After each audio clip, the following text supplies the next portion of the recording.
This video is going to focus on the acid-base titration lab and helping you with your lab report, focusing on the data table and the calculations or the post-lab questions at the end of the lab. So I want to focus on the rubric first. So remember that you should have your formatting of your lab notebook correct. So your name, your partner's name, the title, the date that you started the lab, and then make sure that you're signing and dating the bottom of every page. If you mess up, just use a single line to cross out any errors that you make. So that's the formatting portion. Then you should have the purpose followed by the procedure. There were no pre-lab questions, so just purpose and procedure for the pre-lab. And then you have your data and observations. In your data and observations, you are going to have your class data table recorded in your lab notebook. In your class data table, you should have made sure that your group, you and your partner, put in your information. So in this class data table, this is added to Google Classroom. You and your lab partner should have put in the volume of HCl that you used, the volume of sodium hydroxide needed to reach the equivalence point, and then the pH at the equivalence point. The volume of NaOH and the pH at the equivalence point comes from your titration curve. When you record this in your lab notebook, you want to make sure to give it a title.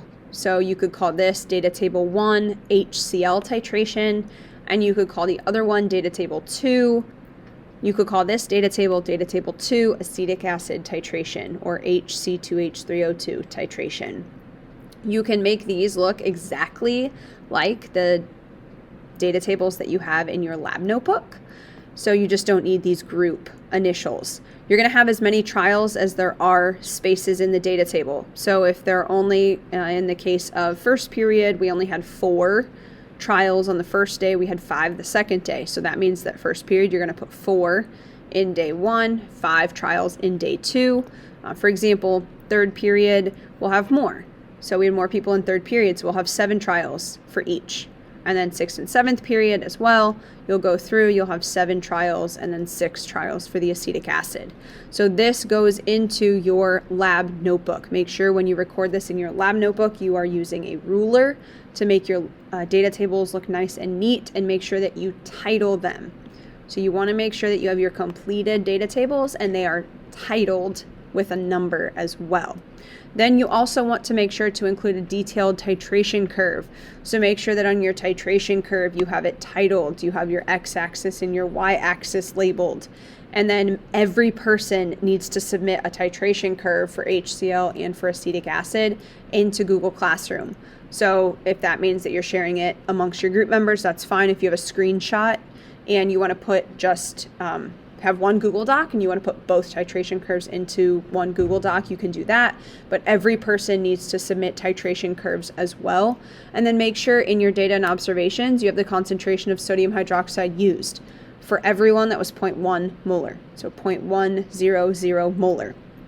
So that is your lab notebook. So your pre-lab, your data and observations, your titration curves. And then we will move on to the post-lab questions. So when you're doing your post-lab questions, you are actually going to be using the average values from the data table. So these data tables are recorded in your lab notebook. Remember that you want to label each one.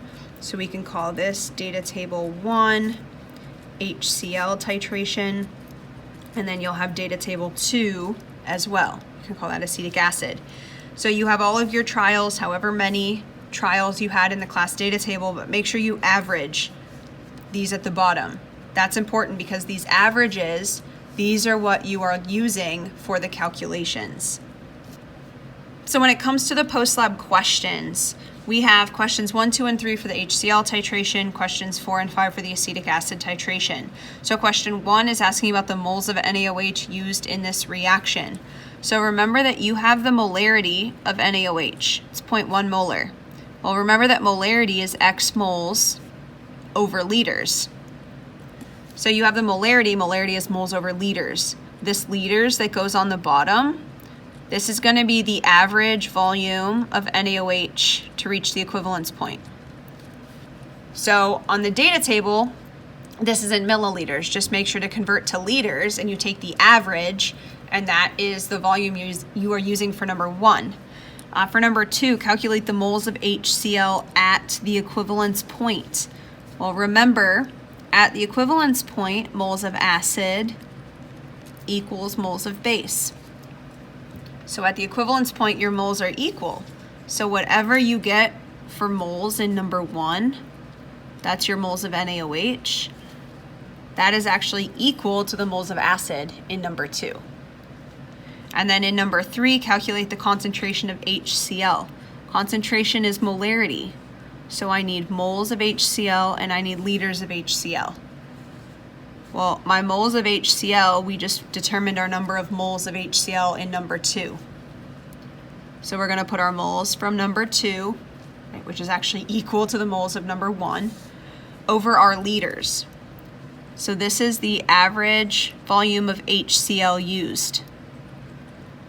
So for most people, it looked like that it was 10 milliliters. That's the amount of HCl that you put in the beaker before the titration.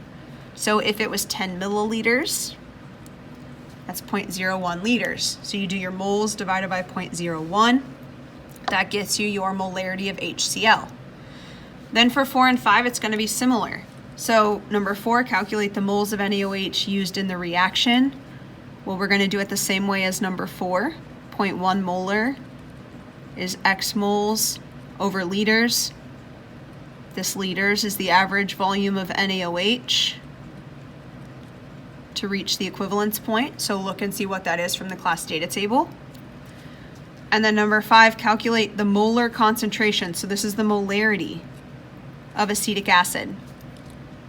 So we need moles of acetic acid over liters of acetic acid. Well, remember when you find moles of NaOH in number 4, at the equivalence point, that is also equal to moles of acid. So that's how we can get our moles of acid.